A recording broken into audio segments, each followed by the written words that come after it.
Elle s'est imposée dès son arrivée en février 2023 comme l'une des figures de la scène diplomatique en Côte d'Ivoire. Elle imprime sa marque et son style, fait de dynamisme et d'empathie à la représentation diplomatique des États-Unis en Côte d'Ivoire. Un mois après l'élection du président Donald Trump, que peut-on dire du système démocratique américain pour mieux comprendre ce qu'il s'est passé?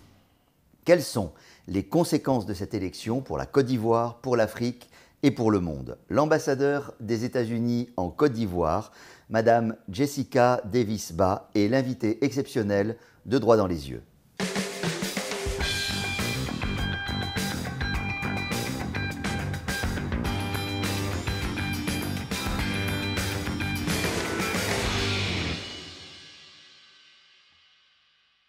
Excellence, bonjour. Bonjour. Merci beaucoup d'avoir accepté l'invitation de cette info pour nous expliquer l'événement majeur que représente l'élection de M. Donald Trump pour la seconde fois comme président des États-Unis, j'allais dire pour nous raconter l'Amérique et nous la faire mieux comprendre. Je dis tout de suite à nos téléspectateurs qu'il n'est pas question de vous faire parler politique, mais plutôt de vous demander comment fonctionne la démocratie américaine et ce que l'élection de M. Trump nous dit de l'Amérique d'aujourd'hui et de ses relations au monde. Alors d'abord, je voudrais constater que tous les observateurs de cette élection, tous les spécialistes, misaient sur une élection très serrée. Or, elle s'est conclue par une large victoire de M. Donald Trump. Alors qu'est-ce qui s'est passé? Qu'est-ce qu'on n'a pas compris pour que ça se passe comme ça? Qu'est-ce qu'on n'a pas vu venir? Tout d'abord, merci beaucoup pour l'invitation. Je suis là avec plaisir. Et c'est toujours intéressant d'échanger et de partager les États-Unis avec la Côte d'Ivoire, avec la région et avec le monde entier. Tout d'abord, vous avez parlé de notre système de gouvernement. En fait, un système, la démocratie qui est partagée avec la Côte d'Ivoire, par exemple. C'est un système qui date de plus de 200 années. Et il y a toujours, nous sommes en train de marcher vers la démocratie, vers une meilleure continuation. Vous voulez dire que 200 ans après, l'Amérique et les États-Unis sont toujours sur le chemin de la démocratie? Absolument. Parce que la démocratie n'est pas une destination finale, si vous voulez. La démocratie, en fait, c'est l'itinéraire d'un voyage. C'est le processus démocratique qui est le plus important. Alors pourquoi est-ce que tous les observateurs de cette élection pensaient qu'entre Mme Kamala Harris et M. Donald Trump, on ne savait pas, est-ce qu'on allait avoir un résultat même le soir même, ça allait être un cheveu, et puis les swing states, les États qui sont déterminants plus que d'autres. On reviendra tout à l'heure sur la manière dont ça fonctionne. Mais déjà, pourquoi on n'a pas vu qu'en réalité, il y avait une lame de fond qui allait porter M. Trump? En fait, l'élection, c'était très serré. En fait, si on voit le vote populaire, si on voit les votes que chaque citoyen, chaque électeur ont mis dans les nombre de voix. Le nombre, c'était très serré. En fait, nous avons un système avec les grands électeurs, avec le collège électoral qui est un peu différent. Donc, quand vous dites qu'il y avait une grande victoire, c'est à cause des votes des grands électeurs. Alors, il faut expliquer qu'aux États-Unis, les citoyens ne votent pas directement pour le président, ils votent pour des grands électeurs dans leur État, et ce sont ces grands électeurs qui se rendent à Washington et qui élisent ensuite le président. Ils ont mandat d'élire ce président. Absolument. Ce qui fait que si les grands électeurs, celui qui arrive en tête dans un État, il prend les grands électeurs de cet État. Tous les électeurs. Tous les grands électeurs de cet État. Ce qui fait que ça fait beaucoup de monde à la fin pour voter pour lui à Washington. Mais c'est un système, j'allais dire ancien, il date de la création des États-Unis, j'allais dire qu'il date de l'époque des charrettes à chevaux, parce il fallait un temps infini pour traverser les États-Unis à cette époque-là.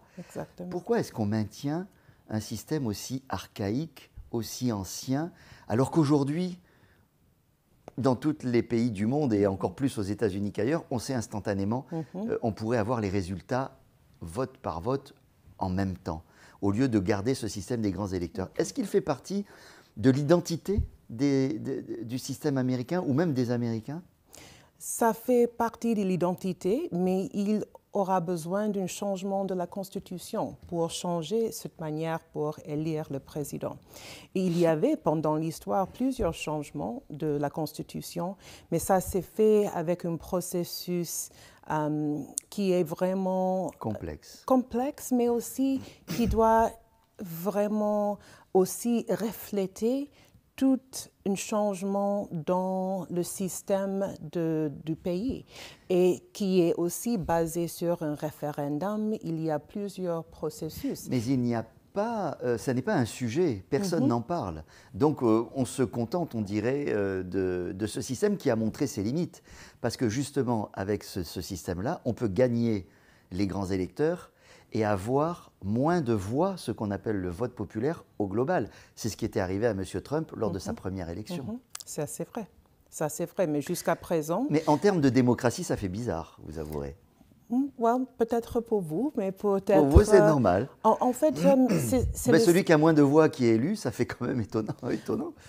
Mais ça, c'est le système. Et donc, c'est jusqu'à maintenant, ça, c'est le système. Ça, ce sont les décisions du peuple américain. Et quand on fait... Et donc, aujourd'hui, c'est tellement ancré dans les habitudes et dans l'identité du peuple américain que personne ne songe à vouloir le changer, en fait. En fait,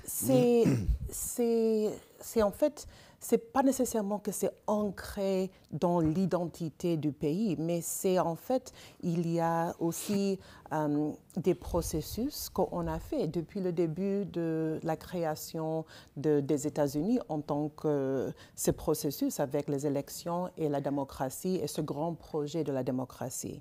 Il se peut qu'un jour, les citoyens américains vont décider qu'ils veulent choisir une autre manière d'élire le président et le vice-président. Parce que ce projet, c'est seulement pour ces deux postes, en fait, si vous voulez. Mais pour que les citoyens américains prennent cette décision, il faut qu'il y ait une impulsion, il faut que ça vienne de quelque part. Et or, aujourd'hui, ça n'est pas dans les discussions nationales, on va dire. Ce n'est pas nécessairement dans les discussions nationales parce qu'aussi, on est clair qu'à partir de 4 ans, on a 4 ans de mandat et les électeurs ont notre opportunité de voter avec leurs préférences. À votre avis, on revient à l'élection même. Pourquoi la vice-présidente, Mme Kamala Harris, a-t-elle perdu de manière si claire ? Est-ce qu'à votre avis, il y a eu des erreurs durant sa campagne ou dans son positionnement? Ou bien est-ce qu'elle est arrivée trop tard dans la course après le renoncement du président Biden? Quels sont les facteurs à votre sens? Il y a tellement d'analyses qui sont là et personnellement, je ne suis pas une analyste en tant que soi. Je peux juste dire que la plupart des Américains ont voté pour l'autre candidat. Et c'est pour cela que l'autre candidat a gagné. C'est un peu comme cela. Et donc, si on voit comment est-ce qu'on peut être sûr qu'on peut comprendre, parce que chaque élection, en fait, les préférences, même toute la démographie, si vous voulez, des électeurs change. Et donc, il y a plusieurs raisons pour lesquelles un candidat gagne et une autre ne gagne pas. Mais le plus important, c'est qu'elle a bien accepté les résultats. Tout à fait. Et tout le monde a accepté les résultats sans violence. Et ça aussi, ça fait la force. C'est ça la culture démocratique. C'est ça la culture. Et ça, c'est la force des institutions démocratiques aussi. Parce qu'on a parlé jusqu'à présent sur le processus électoral. Mais le plus important, c'est la force des institutions démocratiques. Et vous dites que ce qui donne la force des institutions démocratiques, c'est l'acceptation, notamment l'acceptation de celui qui perd.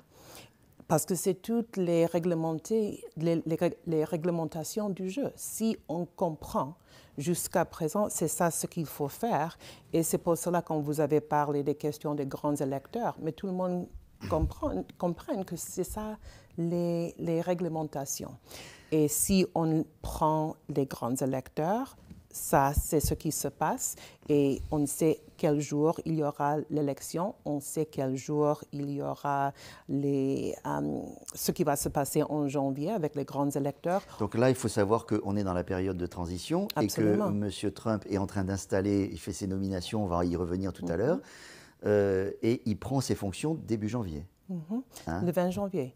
Pas début janvier, le 20 janvier. Et on sait déjà le jour qu'il va prendre fonction. Tout à fait. Et c'est ça aussi qui fait la force de la transition de pouvoir. C'est les institutions démocratiques, c'est les peuples dans toutes les structures qui assurent cette transition pour le pays. Dans les raisons qui expliquent l'échec de Mme Harris, est-ce que vous pensez qu'il y a le fait qu'il existerait un plafond de verre pour les femmes? Est-ce que les Américains sont prêts à avoir une femme à la tête de l'État, voilà, comme présidente? Ce que je peux dire, que c'est en 2024, quand les Américains ont voté, ils ont voté pour Donald Trump. Et c'est lui qui a gagné.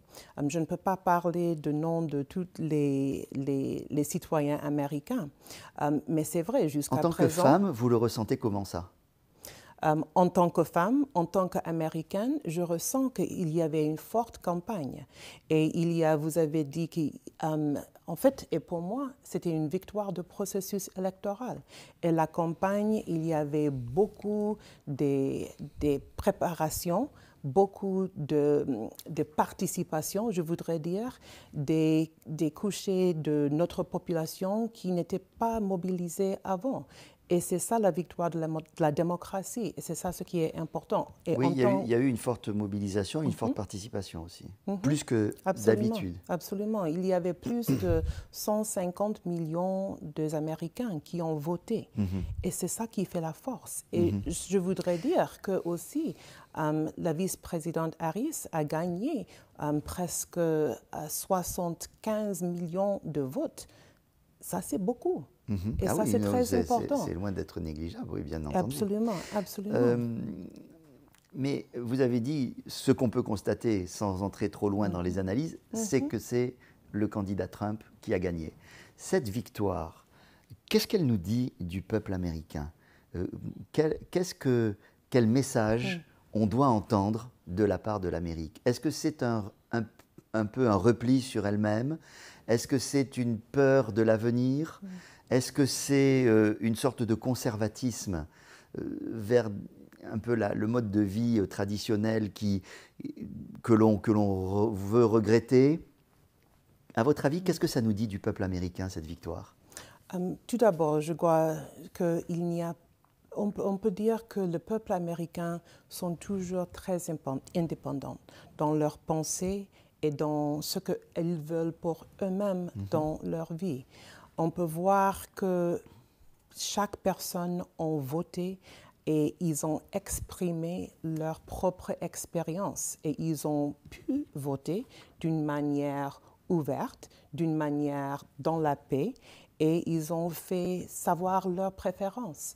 Et je crois que aussi c'était une élection pendant un moment avec un écosystème de médias. Je crois qu'on n'a jamais vu aussi. Donc, je crois que toutes les analyses que les experts ont fait, peut-être ils ne pouvaient pas voir l'information qui est échangée sur les réseaux sociaux, par exemple. Ils ne pouvaient pas voir tous les écosystèmes des échanges, des informations. Vous voulez dire, il y a les grands médias d'un côté, qui font leur travail et qui donnent un certain écho, mais il y a quelque chose de beaucoup plus difficile à observer, c'est ce qui se passe dans les réseaux, etc. Et je crois qu'avant toute cette technologie, on avait toutes les analyses, mais au fin du jour, les États-Unis, c'est vraiment local. C'est la campagne qui est locale. C'est comment est-ce que cette personne reflète et comprend ce qui se passe dans ma vie, dans ma vie personnelle. Voilà. Donc, quand je dis qu'il y a une force d'indépendance, c'est ça ce qui est clair avec les États-Unis. C'est important, c'est-à-dire que M. Trump est apparu comme quelqu'un qui est peut-être plus proche et qui comprend mieux les préoccupations des gens qui ont voté pour lui. Mais est-ce que vous diriez qu'il y a une coupure aux États-Unis entre l'élite et le peuple? Parce que quand on regarde les soutiens de Kamala Harris, on constate, même si le Parti démocrate est traditionnellement, historiquement, le parti plus ouvrier, le parti, du peuple. Là, on avait tous les grands acteurs, les grands chanteurs, les grands intellectuels qui soutenaient Mme Harris, mais ça fait un peu éloigné du peuple. Est-ce que ça, c'est pas quelque chose qui est une clé de compréhension de ce scrutin?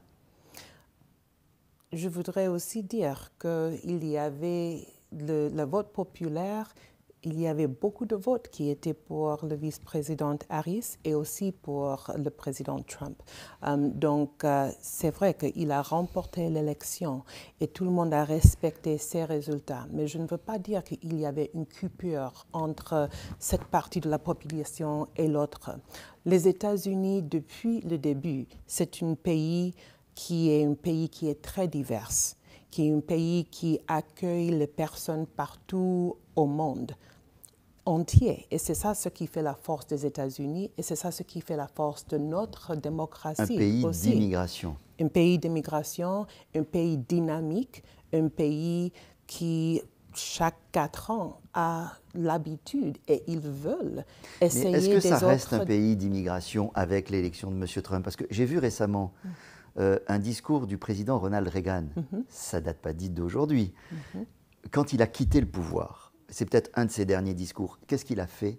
Il a fait l'éloge de l'immigration. Et il a fait l'éloge de ce que vous venez de dire. Notre pays, c'est un pays d'immigration. Est-ce que vous pensez que M. Trump, qui est son lointain héritier, est dans cette lignée? Je ne peux pas prononcer ce que le président élu, Trump, va faire à partir du 20 janvier. Donc, ça va être... Mais on l'a entendu parler pendant sa campagne, quand même. On a entendu très parler. Très anti-immigration. Bon, ce que je peux dire, c'est qu'il y a toujours une rhétorique d'une campagne. Et le travail aussi de gouverner... est autre chose. Et autre chose. Oui. Et on va voir à partir du 20 janvier ce que cette administration va faire sur cette question, mais dans toutes les autres questions aussi. Et nous serons là en tant que personnes qui travaillent dans le gouvernement pour essayer de faire notre mieux pour avoir la vision de cette nouvelle administration avec tout le travail que nous sommes en train de faire pendant tout notre grand gouvernement pour servir le peuple américain. Alors, on l'a dit, on est dans la période de transition. Cette période de transition, elle permet au président élu, il n'est pas encore président des États-Unis, il est président élu, de préparer son administration.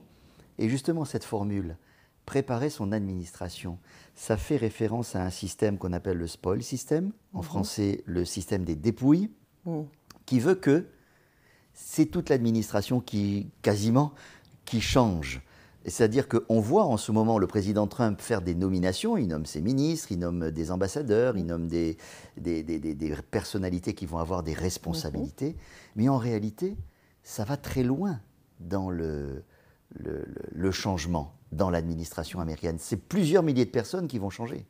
En fait, dans toutes les transitions, ce sont les secretaries, comme les ministres, comme la Côte d'Ivoire, qui changent dans chaque administration, que chaque président a l'occasion de former leur propre cabinet. Ça, c'est à la tête de cabinet. Mais toutes les centaines, tous les milliers de personnes qui restent dans le département, dans le ministre, dans les fonctions, ce sont des civil servants qui restent, qui assurent la force des institutions. Une continuité de l'État. Une continuité. Mais, alors, je vous la pose différemment. Qu'est-ce que, si je vous demande ce qu'est le spoil system, qui est quelque chose d'assez particulier, quand on a d'autres habitudes démocratiques ou qu'on a vécu dans d'autres pays, le spoil system, comment vous le définissez? En fait, chaque leader, chaque président, même un leader d'une entreprise, a le droit de choisir leur équipe. Et ça, c'est l'équipe qui va essayer de plus qu'ils peuvent pour faire la vision de la personne qui a été élue par le peuple. Et c'est ça ce qu'on a fait depuis plus de 200 années. Et c'est ça le processus qu'on fait. Personnellement, moi, je suis une diplomate de carrière. J'ai travaillé pendant toutes les administrations républicaines et démocratiques depuis plus de 20 années. Et chaque personne, chaque président qui est élu, il choisit leur secrétaire d'État. Cette personne donne la vision pour notre département. Secrétaire d'État qui est le ministre des Affaires étrangères, c'est votre patron, votre chef. Exactement. Notre ministre des Affaires étrangères. C'est ça. Comme maintenant, nous avons notre chef de notre service de la fonction pour la politique étrangère, Anthony Blinken, qui est venu ici à Abidjan pendant la CAN cette année. Donc ça, c'était un symbole en fait. Mais justement, madame, vous l'avez dit, vous êtes une diplomate de carrière. Oui. Vous avez travaillé sous toutes les administrations depuis que vous avez commencé à travailler. Mais aussi, peut-être que les gens ne le savent pas, mais vous avez été une collaboratrice assez proche de la vice-présidente, madame Kamala Harris. Est-ce que dans ce système de spoil system, de changement, ça va engendrer pour vous des changements? En fait, nous avons un système. Il y a toujours dans tous les départements, dans tous les ministères, si vous voulez, il y a personnes qui sont nommées, qu'on appelle ça the political nominations, et les personnes de fonction qui datent administratives. Et même dans la Maison-Blanche, il y a un sélectionnement des personnes qui sont choisies par l'administration, des nominations politiques et les personnes qui sont prises de tous les départements pour soutenir les efforts. Mais vous qui étiez la conseillère, j'allais dire, Afrique de Madame Harris, est-ce que vous êtes dans la catégorie des nominations politiques ou dans la catégorie des nominations administratives? Nominations administratives. Ce que j'étais en train d'expliquer, c'était dans toutes les fonctions, ils prennent les experts pour soutenir le travail dans la Maison-Blanche. Donc, on fait ce qu'on a dit, on est détaché de nos départements, de nos ministres, du département d'État, du département de la Défense, dans plusieurs parties de gouvernement pour soutenir la Maison-Blanche, pour donner cette continuité. Et chaque personne, et dans la poste que j'ai pris, c'était pour 1 an, et on a une autre qui vient 1 an après, on a une autre qui vient pour continuer à avoir cette expertise pour soutenir les efforts. Et donc, en tant que moi, je continue dans mon rôle de carrière, et ça, c'est un bénéfice très important pour continuer à assurer les institutions et d'avoir les nouvelles idées, les nouvelles inspirations des personnes qui sont politiques, qui reflètent la vision de l'administration, et aussi avec la combinaison comme équipe avec les personnes de fonction. Et c'est ça dans toutes les parties de notre gouvernement, et aussi c'est ça qui fait la force des institutions démocratiques. Madame, la victoire de M. Donald Trump annonce-t-elle un changement important dans les relations des États-Unis, qui reste la grande superpuissance mondiale, avec le reste du monde? Encore, je ne peux pas prononcer ce que cette administration va faire à partir de 20 janvier. Et je peux imaginer qu'ils seront très clairs quand ils vont prendre fonction de leur vision, de leurs priorités par rapport aux politiques étrangères. Et je voudrais aussi insister qu'ils vont se concentrer, comme tous les présidents, comme tous les vice-présidents, avec les questions domestiques aussi.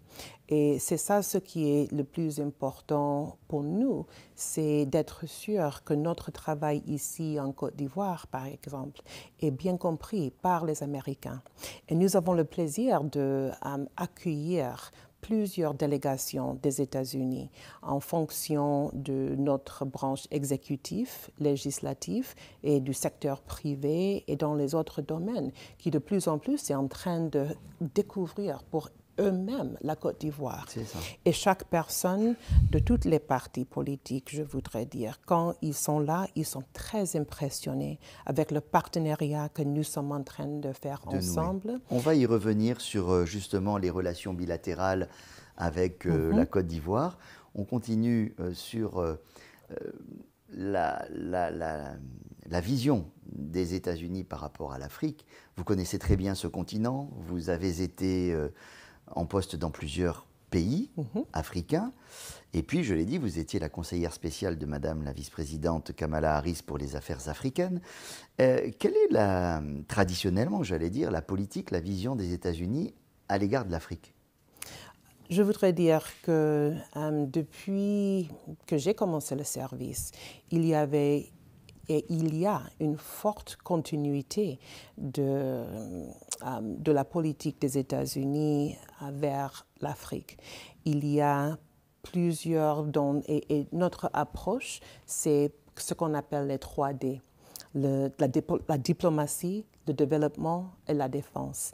Et pour être sûr qu'on a une intégration de tous les domaines, qu'on pense à ce qu'on fait avec les pays de l'Afrique. Et la démocratie, c'est le 4e D alors ? En fait, la démocratie, c'est la façon qu'on fait tout. La démocratie, les institutions démocratiques, c'est ça qui fait la force, si vous voulez, qui est la fondation de toutes les approches de notre diplomatie, de notre développement et nos partenariats en défense. Donc, je ne vais pas vous demander si, à votre avis, l'élection de M. Trump va engendrer des changements dans l'approche des États-Unis par rapport à l'Afrique. Vous allez me dire, on attend le 20 janvier. Absolument. Alors, je vais vous le demander différemment. À votre connaissance, est-ce que l'Afrique est un sujet d'intérêt pour cette nouvelle administration qui se met en place ? Oui, je suis sûre, parce que si on comprend ce qui se passe dans notre monde entier, si on regarde les changements démographiques, si on voit les intérêts des États-Unis, il y a tout ce qui vient vers l'Afrique. Depuis le début des États-Unis, il y avait des relations entre les pays d'Afrique et les États-Unis. Et de plus en plus, avec nos partenaires en Afrique, et je voudrais dire le gouvernement, dans le secteur privé, toutes les parties des communautés africaines, nous sommes en train de tisser les liens de plus en plus et de continuer à tisser les liens historiques entre les États-Unis et les pays de l'Afrique.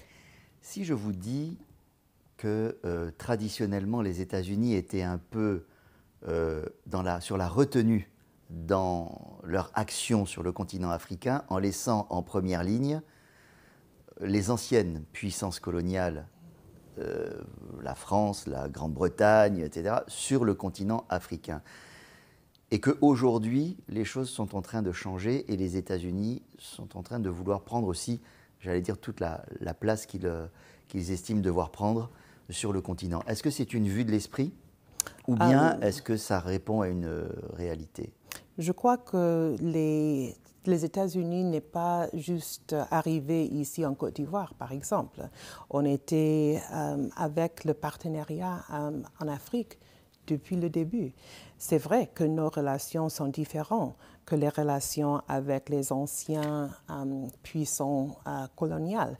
Et pour les États-Unis, c'est important de faire une différenciation de notre histoire avec les pays dans toute la région et avec ce que nous sommes en train de faire aujourd'hui et la vision pour l'avenir.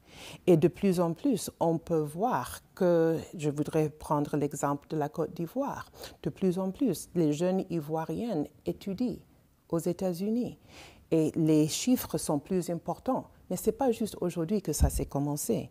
On peut même prendre son Excellence, Monsieur le Président de la Côte d'Ivoire, qui a été éduqué aux États-Unis. Nous avons même fait la même université en Philadelphie, à Pennsylvanie. Donc, ce n'est pas quelque chose qui est récent. Nouveau. Ce n'est pas nouveau. C'est les liens historiques, c'est les liens qui peut-être ont qui continue à être dynamique. Et c'est ça ce que nous sommes en train de faire aussi pour être sûr que les États-Unis reflètent la vision de l'Afrique pour elle-même. Alors, l'une des préoccupations majeures et anciennes des États-Unis sur le continent africain, c'est d'aider à l'installation de la démocratie. Vous l'avez dit, c'est le D transversal, ça. Quel est sous cet angle-là, qu'est-ce qui est mis en œuvre pour justement pousser, installer, ancrer la démocratie sur le continent? Je voudrais tout d'abord dire que ce n'est pas les États-Unis qui poussent, ce n'est pas les États-Unis qui essayent d'installer la démocratie. Je voudrais juste commencer avec cela. Parce que la sémantique est importante. Ce n'est pas seulement la sémantique, en fait, parce que les États-Unis n'est pas là pour pousser les pays de faire quelque chose. Les États-Unis accompagnent, s'ils veulent, ce qu'on fait ensemble. C'est ça. Et quand on a les valeurs partagées, comme les États-Unis et la Côte d'Ivoire, c'est ça ce qu'on travaille, ce sont les projets en commun qu'on travaille ensemble. Ce n'est pas quelque chose que nous sommes en train de faire à la Côte d'Ivoire, au peuple ivoirien. Pas du tout. Ça, ce n'est pas notre orientation, ça, ce n'est pas notre politique et ce n'est pas du tout notre approche.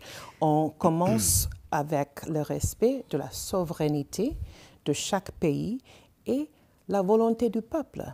On a beaucoup parlé des questions de volonté du peuple américain et on respecte ça. Alors, quand il y a cette volonté-là, comment est-ce que vous pouvez accompagner les pays sur le chemin démocratique ? Je vais prendre l'exemple de la Côte d'Ivoire. La Côte d'Ivoire, en tant que système démocratique et avec une longue histoire d'accompagnement dans le processus démocratique, nous avons eu plusieurs projets et nous avons même annoncé un projet il y a 2 mois pour soutenir le processus électoral, continuer à soutenir le processus électoral. Nous avons pu accompagner la Côte d'Ivoire. Ce qu'on appelle le siècle, qui a été le projet lancé. siècle. Le projet siècle. Puisque vous l'abordez, dites-en un mot. C'est 15 millions de dollars de financement. Et qu'est-ce que ça va être, ce projet? En fait, tout d'abord, c'est un projet de 5 années. Ça veut dire que c'est un investissement à long terme.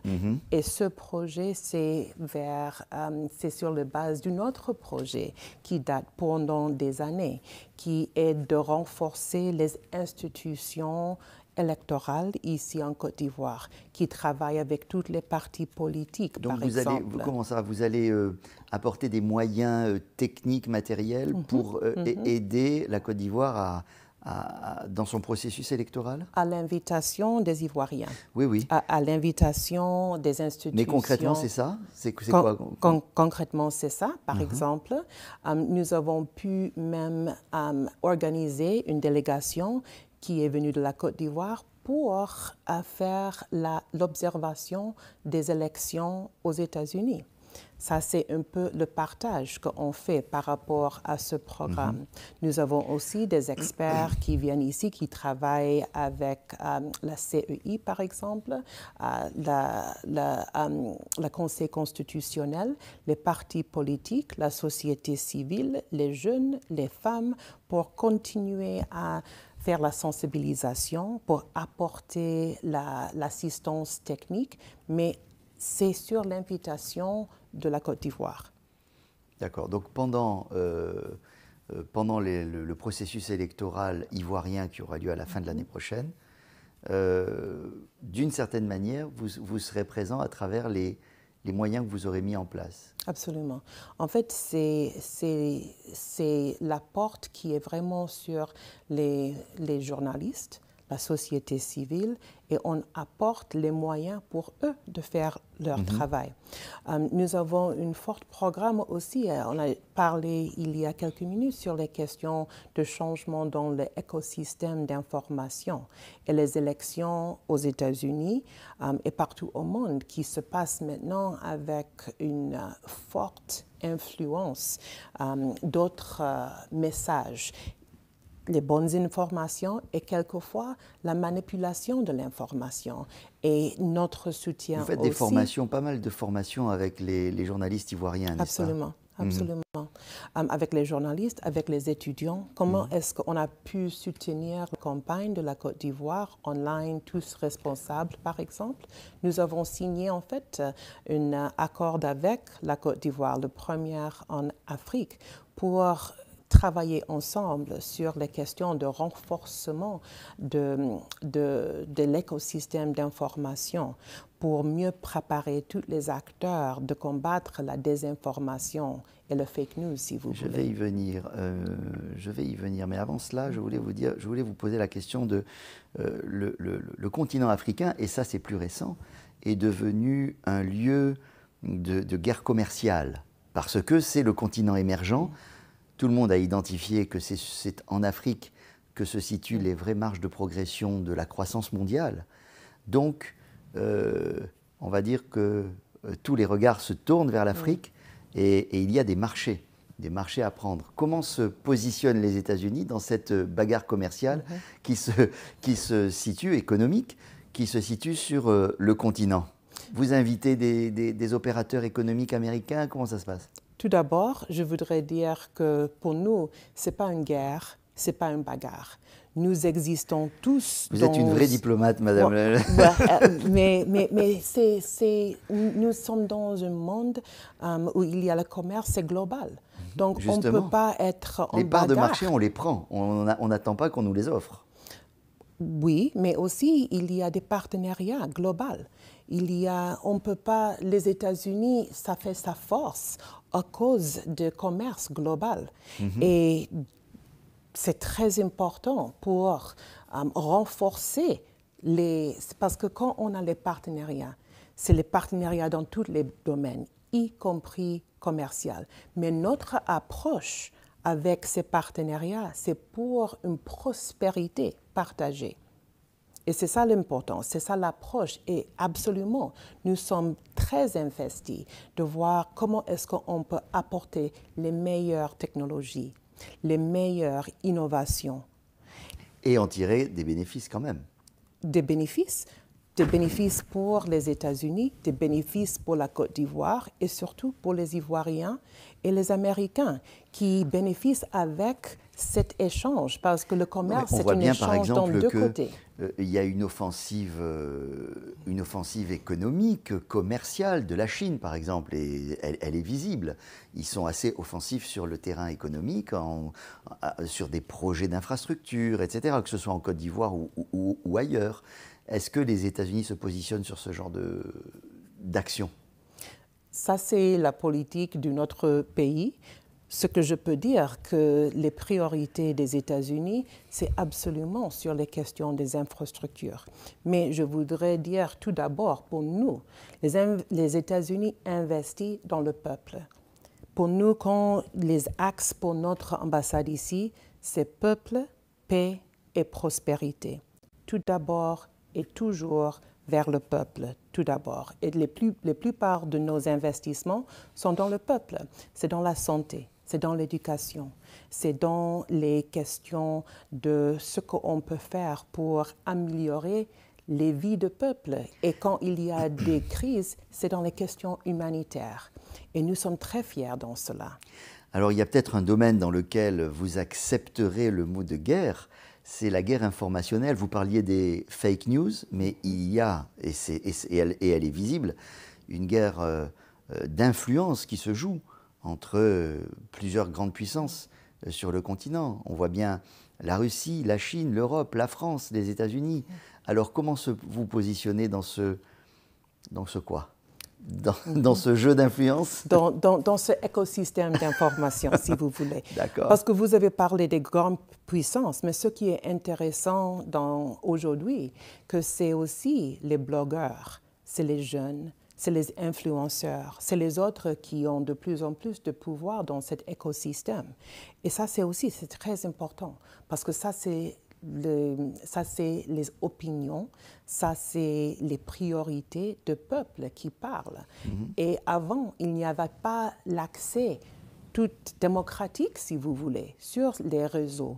Oui, mais ce ne sont pas les blogueurs ou les influenceurs qui ont expulsé les Français, les États-Unis, du Niger, des pays du Sahel, etc. C'est-à-dire que c'est la conséquence de quelque chose qui s'est fait en amont. Peut-être que les blogueurs ont eu leur part dedans, mais c'est une petite goutte d'eau. Je crois que vous êtes en train de complètement Je vous en...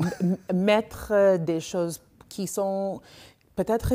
oui, c'est vrai que l'information est liée à tout. Mais je voudrais juste insister que les géopolitiques, les questions entre pays et les questions de notre environnement médiatique, ce n'est pas exactement la même chose. Parce que si on dit ça, ça veut dire qu'il n'y a pas une agence, si vous voulez, de chaque personne. Et si on parle seulement des grandes puissances, on laisse le pouvoir et la responsabilité de chacun. On donne ça à quelqu'un d'autre avec notre écosystème d'information. Pour le dire autrement, on a vu se développer, entre guillemets, un sentiment anti-occidental sur le continent africain de la part des peuples. Et ça vient bien de quelque part. Est-ce que vous diriez qu'il y a une lutte frontale menée par exemple, la Russie contre l'Occident sur le continent africain?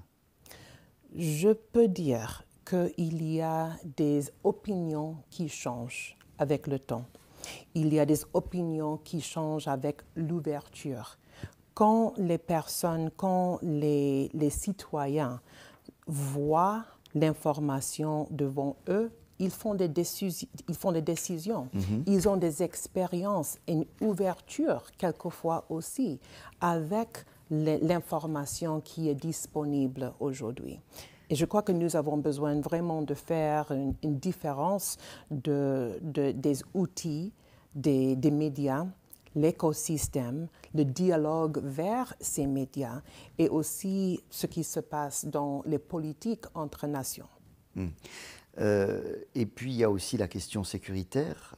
Là, on est dans une région qui est très préoccupée par la menace djihadiste dans toute la sous-région.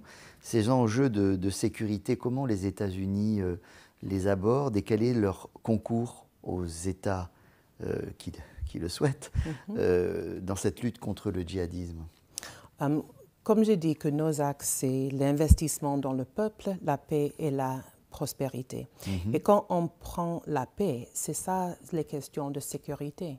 Et nous sommes en train de plus en plus d'investir dans les racines, ce qui provoque l'instabilité, ce qui provoque la crise. Comment est-ce qu'on peut renforcer la résilience, la prospérité? Vous avez d'ailleurs un programme qui s'appelle Résilience pour la paix, oui, qui est un programme auprès des populations du nord du pays, aux frontières du Burkina, du Niger. Ça c'est un des plusieurs programmes que nous avons. En fait, et ces programmes, ils tendent à quoi? Je voudrais aussi situer ce programme dans une plus large orientation des États-Unis. Il y avait une loi qui a été votée pendant la dernière administration du président Trump, the Global Fragility Act, qui a été votée par le Congrès, qui est soutenu d'une manière bipartisane. Donc, ça veut dire des partis démocrates et aussi républicains. Et nous sommes en train de maintenant prendre ce loi et nous avons une initiative, une stratégie de 10 ans pour mieux travailler avec les pays à côte ouest pour les rendre plus résilients pour eux-mêmes avec les influences de terrorisme qui viennent du Sahel, les autres menaces qui viennent pour renforcer et de rendre plus résilients leur communauté. Donc vous intervenez directement auprès des communautés locales? Absolument. Absolument. Nous avons vous aidez les services publics Oui, et nous avons des partenaires au nord du pays, mais pas seulement au nord du pays, mais nous sommes en train de travailler aussi avec les autres partenaires pour identifier les communautés les plus fragiles et les renforcer. Et pour être sûr qu'on a le dialogue entre parties de cette communauté, qu'on a aussi plus de ressources dans la communauté. Et par exemple, vous avez créé des stations de radio locales Absolument. Qui ont pour but de faire passer des messages un peu positifs et aussi de lutter contre les fake news. Plutôt d'encourager le dialogue et d'encourager le dialogue, de faire la sensibilisation dans les langues de la communauté aussi elle-même. Nous sommes en train d'avoir des programmes qui travaillent vers le théâtre, l'art et des autres médias pour encourager le dialogue entre les membres de la communauté, pour apaiser un peu la communauté. Nous avons d'autres programmes où nous avons investi dans les pays hôtes, dans les communautés qui accueillent les réfugiés aussi, pour respecter et de comprendre qu'eux, il y a une forte pression. Et les États-Unis, c'est le seul pays qui investit avec nos partenaires, avec les Nations Unies, dans ces communautés au nord de la Côte d'Ivoire sur les questions humanitaires, par exemple. Parce que pour nous, c'est très important, je voudrais souligner, pour l'investissement dans le peuple.